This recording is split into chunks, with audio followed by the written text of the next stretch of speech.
have Alright, we're back live. Robbett Hollis here, Brett Maber, and I'm with. Introduce yourselves. So I'm Akshay. I'm Waikato University student studying accounting and finance.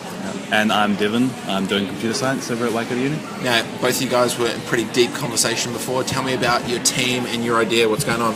Okay. You can describe the team and idea, and then I'll come in. So we're a team of 6. So we're all students at Waikato University.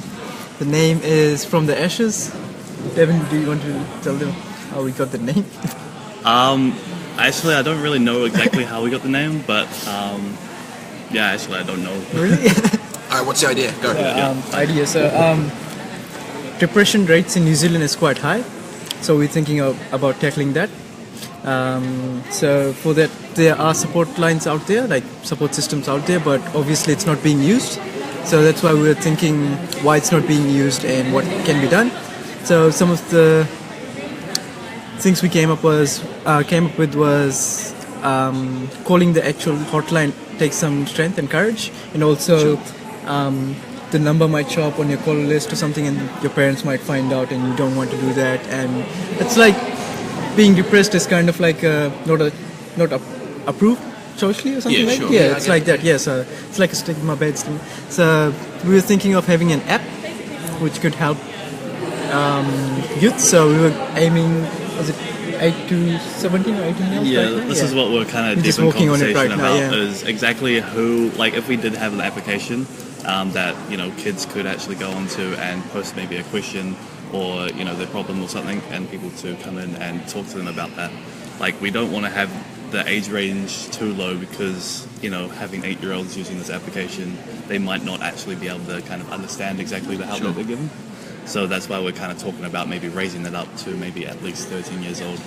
So when you said at the start that they weren't using the services, what's the sort of data or the specs behind that? So yeah, that's why we sent 2 of our group members to go and actually validate this assumption that we had, and we haven't spoken to them yet. So yeah, not too sure on that. Or it's just the thing of just to double check that. I mean, I like the idea about they don't want to see the kids probably don't want to see the phone thing. That totally get that. What sort of other outlets exist on smartphones for this type of stuff?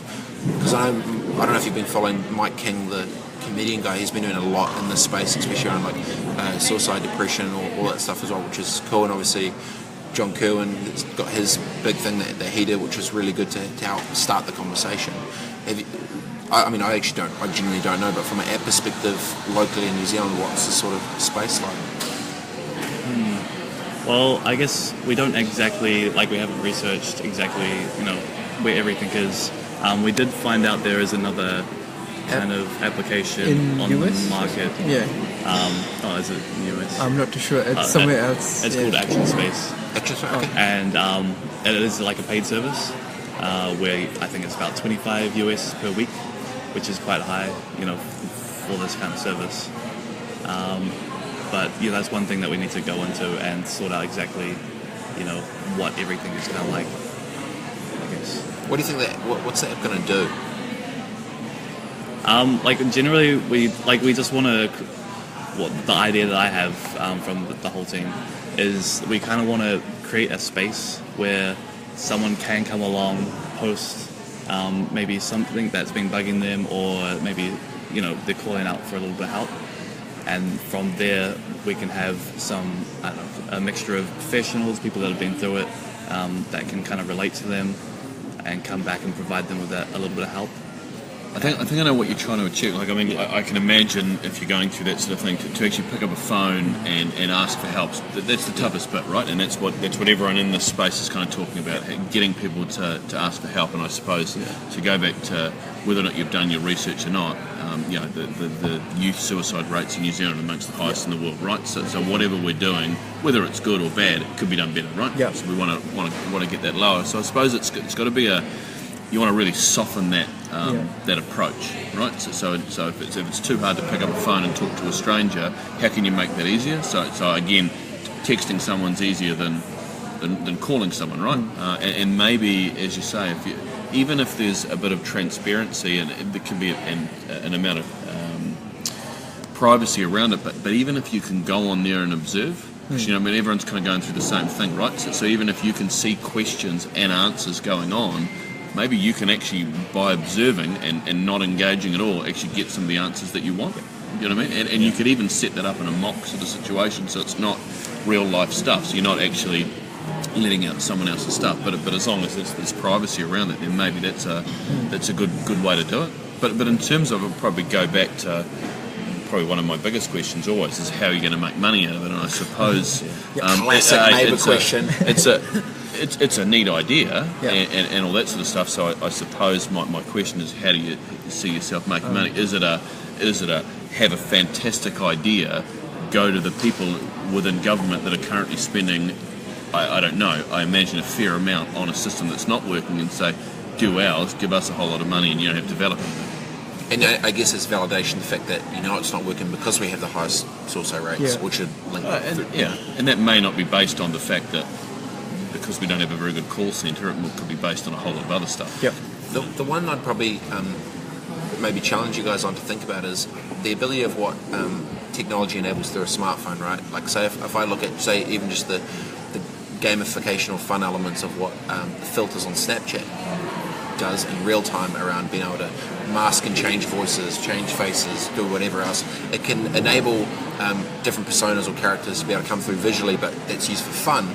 It might be an interesting look to do some digging on, okay, is there a way to be able to do some type of like Dear Diary scenario where then the voice is actually muffled and it becomes like, the sketchy guys on TV where it's all blacked out, you can't see their face because they're talking about the gangs and they're the snatch, right? Yeah. But you listen to the thing because they're authentic, but then it still gives that layer of security where they can be honest about what's going on. Yeah.